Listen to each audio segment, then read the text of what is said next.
Le tigre, tout. Je trouve que le tigre, c'est un élément qui me présente assez bien. Je me considère comme un félin enragé la plupart du temps. J'aurais pu dire un petit chat.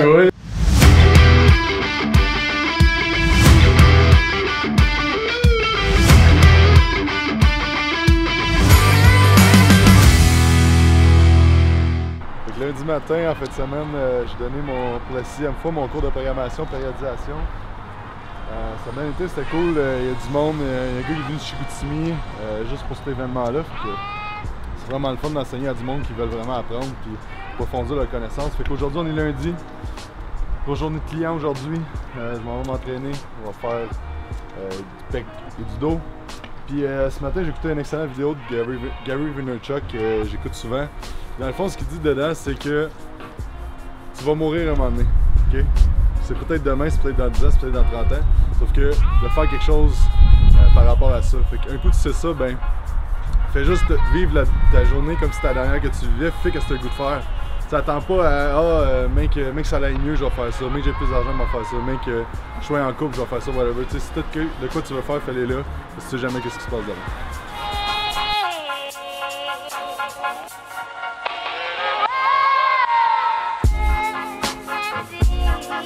Le tigre, tout. Je trouve que le tigre, c'est un élément qui me présente assez bien. Je me considère comme un félin enragé la plupart du temps. J'aurais pu dire un petit chat, là. Un petit chat, là. Un chaton qui essaie de gosser après ses petites balles. Plus de griffes à la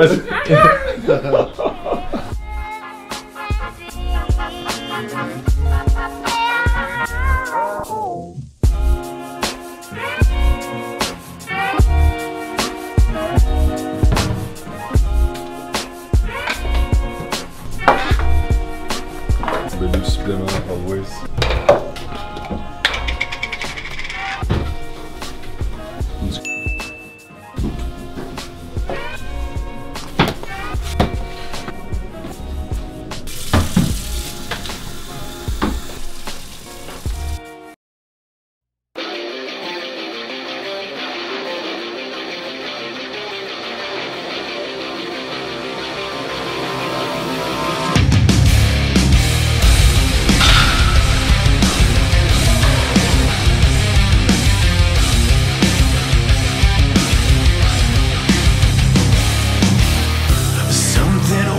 In the darkness, don't know what's wrong with me.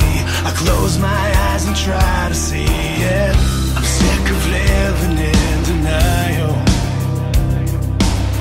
My history is haunting every single part of me.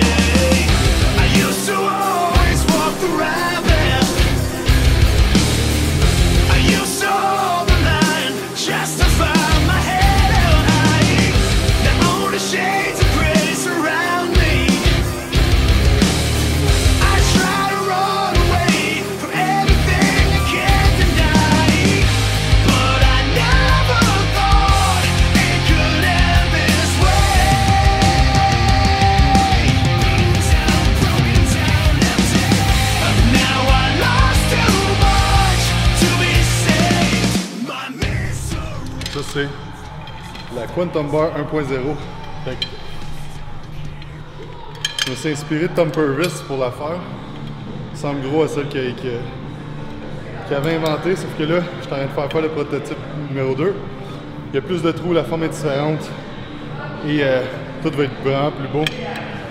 Fait que je vais vous montrer les démarches que ça prend pour confectionner des barres et tout ça.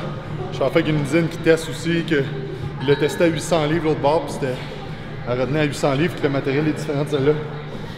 Puis peut-être qu'à un moment donné, on va faire un tour dans l'usine pour vous montrer comment ça fonctionne. J'ai 3 autres prototypes qui sont en train de se faire aussi, fait que ça devrait être disponible en 2018, tous ces beaux produits-là.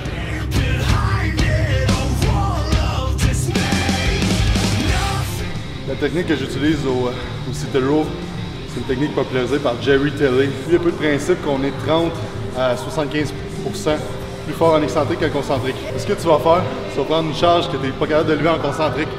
Ce que tu fais, tu vas utiliser du momentum ou tu vas te mettre dans un mouvement avantageux. Comme sur le Citaro, on va se pencher vers l'arrière, lever avec, on va tirer avec le haut du dos un peu les lattes. On va avoir plus de facilité à monter. Puis après ça, je ramène mon tronc droit, je baisse mes coudes Puis je vais faire mon excentrique seulement en utilisant mon grand dorsal. C'est une bonne technique pour surcharger l'excentrique d'un mouvement.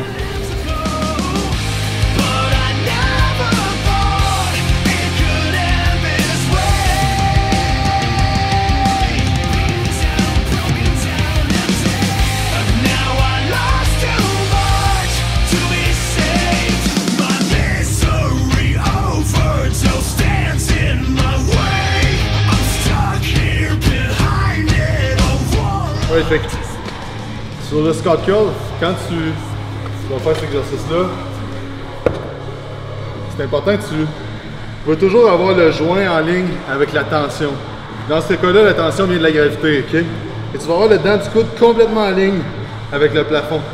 Qu'est-ce qui arrive, c'est que si je prends un easy bar, personnellement, je suis pas capable de rentrer mon coude gauche. Le droit est possible, mais pas le gauche. Ce qui va arriver, c'est que mes coudes vont sortir. Fait que de ce côté-là, à gauche, je vais avoir un moins bon recrutement au niveau du bicep. Fait que ce que ça va mettre plus de tension au niveau du coude à la place. Fait que ce que je vais faire, je vais juste me positionner un peu de côté. Je me mets pour être à l'aise, pour que le dent du coude soit complètement en ligne avec le plafond. Puis là, je vais faire mon curl de cette façon-là. Fait que ajustez-vous aux exercices puis aux machines, pas nécessairement les machines à vous. Là. Ça, des fois, ça se fait pas. Dans ce cas-là, tu t'ajustes par rapport à la machine. On va regarder, toi, qu'est-ce que tu es capable de faire. Fait qu'en fait, ce qui est important, c'est que tes coudes restent toujours en ligne avec la poulie. Okay? Fait que quand tu le fais, ce que tu veux, c'est que je veux pas être comme ça. Je veux vraiment que les coudes soient en ligne. Okay? Et comme ça, tu gardes le dos droit, puis je veux pas que tu sois comme ça parce que là, tu vas avoir tendance à reculer ton tronc. Fait que comme ça, ton tronc ne bouge pas. Serre ton pec le plus fort que tu peux, puis là, tu vas aller barrer les coudes, tu vas aller porter les bras comme ça. Okay? Le but, c'est pas d'aller porter les mains ensemble, c'est d'aller vraiment écraser le biceps contre le pec.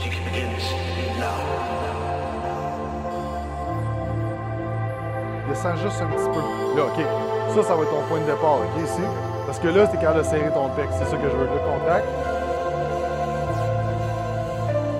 Salut, moi c'est Phil Jones, puis ça fait environ 10 ans que je m'entraîne depuis mes 18 ans. Donc si tu fais le calcul, j'ai 28 ans.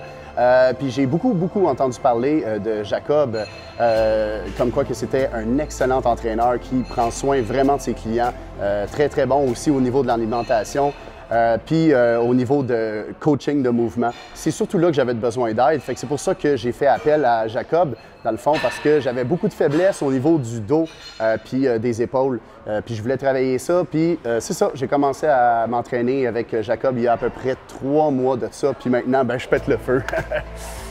C'est mal dans le milieu. Au top, il n'y en a plus beaucoup, mais c'est correct, c'est ça que je veux. Ce qu'il faut pas, c'est que le coude il baisse, ou que là tu lèves, ou que tu roules ton épaule. Fait vraiment l'épaule droite, l'épaule abaissée, puis là tu vas faire ta rotation externe comme ça.